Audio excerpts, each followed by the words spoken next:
છોટાઉદેપુર જિલ્લાના તાલુકાના ઘોઘાદેવ ગામમાં આમ આદમી પાર્ટીએ ભાજપાના ગઢમાં મોટું ગાબડું પાડ્યું છે. જિલ્લા પંચાયતના આ વિસ્તારમાં યોજાયેલી આપની જનસભામાં પાછલા 30 થી 35 વર્ષ સુધી ભાજપાના કાર્યકર્તાઓ અને અંત્રોલી જૂથ ગ્રામ પંચાયતના માજી સરપંચ રૂપસિંહ રાઠવા, જેમણે 25 વર્ષ સુધી સરપંચ તરીકે ફરજ બજાવી, તેમના 200 થી 300 કાર્યકર્તાઓ સાથે આપમાં જોડાયા અને આ સભાને આપના વિધાનસભા પ્રભારી વિનુભાઈ રાઠવા અને જિલ્લા પ્રમુખ રાધિકા રાઠવાએ આયોજિત કરી હતી, જેથી મોટી સંખ્યામાં લોકો એકત્રિત થયા હતા. બુધવારે ઘોઘાદેવ ગામમાં યોજાયેલી આ જનસભામાં ભાજપાના જૂના કાર્યકર્તાઓએ પાર્ટીની નીતિઓથી નિરાશા વ્યક્ત કરીને આપના સમર્થનમાં આવ્યા. રૂપસિંહ રાઠવા, જેઓ ભાજપાના લાંબા સમયના વફાદાર કાર્યકર્તા રહ્યા છે, તેમણે તેમના સમર્થકો સાથે આપની વિધાનસભા પ્રભારી વિનુ રાઠવા અને જિલ્લા પ્રમુખ રાધિકા રાઠવાના અધ્યક્ષસ્થાને જોડાણ કર્યું. આ ઘટનાએ સ્થાનિક રાજકારણમાં ભારે રસકો પામ્યો છે, કારણ કે આ ઘોઘાદેવ ભાજપાનું મજબૂત કિલ્લો ગણાય છે. રૂપસિંહ રાઠવાએ મીડિયાને જણાવ્યું હતું કે છોટાઉદેપુર તાલુકાના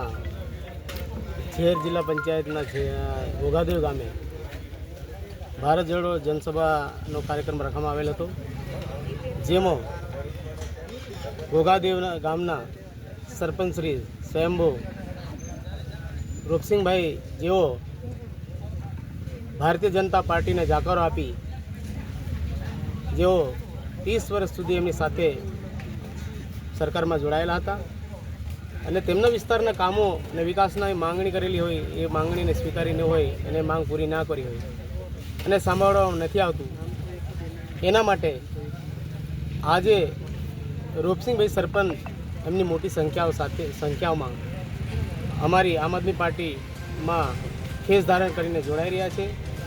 અમે સૌ આવનાર સમયની અંદર અમારી પાર્ટીની અંદર અમે સૌ સાથે મળી આવનારી તાલુકા અને જિલ્લા પંચાયતની ચૂંટણીઓમાં ખૂબ સારું સંગઠન મજબૂત બનાવી અને છોટાઉદેપુર જિલ્લાના જે રાજકારણ છે એને મજબૂત બનાવીશું અને પરિવર્તન તરફ લઈ જઈશું. એ માટે અમે આજે જોડાયા બદલ અમે ખૂબ આભાર માનીએ છીએ અને શુભેચ્છા પાઠવીએ છીએ મારા તરફથી. રૂપસિંહભાઈ રાઠવા, પૂર્વ સરપંચ. ભાજપ છોડીને તમે આમ આદમી પાર્ટીમાં જોડાવાનું શું કારણ? 35 વર્ષથી ભાજપમાં અમે કામ કર્યું, પણ આ 2-3 વર્ષથી ભાજપના નેતા કોઈ અમને સપોર્ટ નથી આપ્યો. લોકોની સમસ્યા, જે રોડ રસ્તા, પાણીની સમસ્યા, લાઇટની સમસ્યા, કોઈ બી કે આ થાય કે 3 વર્ષથી અમને કોઈ સપોર્ટ નથી આપ્યો. તો વર્ષોથી આઝાદીના 79 વર્ષ સુધી આજ દિન સુધી અમુક લોકોને રસ્તોની સુવિધા મળેલી નથી. એવી રજૂઆત અમે કરવા ગયા કે અમને કે બધા ગામ લોકો કદાચ અમે રસ્તો બનાવી આપો તો મારા બનાવી લીધો, અમારો બનાવી આપો. એવા આજ દિન સુધી હજુ બી મુશ્કેલી છે. તેના ઘરોમાં કોઈ 108 નહીં આવે, કે એમના શિક્ષણમાં કોઈ નિહારક નહીં પહોંચી શકતા, આંગણવાડી પણ નહીં પહોંચી શકતા. એવા ફળિયાને એકબીજા ગામને જોડતા રસ્તા છે.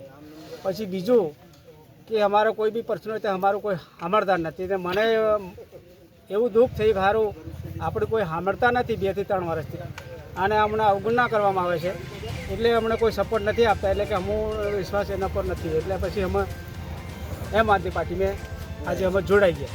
ભાજપમાં કેટલા સમય રહ્યા તમે? 35 વર્ષ ભાજપમાં રહ્યા. અમે કોઈ કાર્યકર જ ન હતો ભાજપમાં, ભાજપ બેઠી કરવાવાળા જ અમે હતા. આજે તમે કેટલા કાર્યકર્તા જોડાયા આમ આદમી પાર્ટીમાં? આમ આદમી પાર્ટીમાં આજે 400 થી 500 કાર્યકરો જોડાયા છે, અને હજુ મોટું ફંડિંગ રાખે છે ને તે બધા ટોટલી જોડાય છે. શું નામ? રૂપસિંહભાઈ વીરસિંહ, પૂર્વ સરપંચ. Bureau report CN24 news. હવે જુઓ દેશ દુનિયાની તમામ ખબરો તમારી આંગળીના ટેરવે. ઉઠાવો મોબાઈલ અને Google Play Store પરથી ડાઉનલોડ કરો અમારી CN24 ન્યૂઝ મોબાઈલ એપ.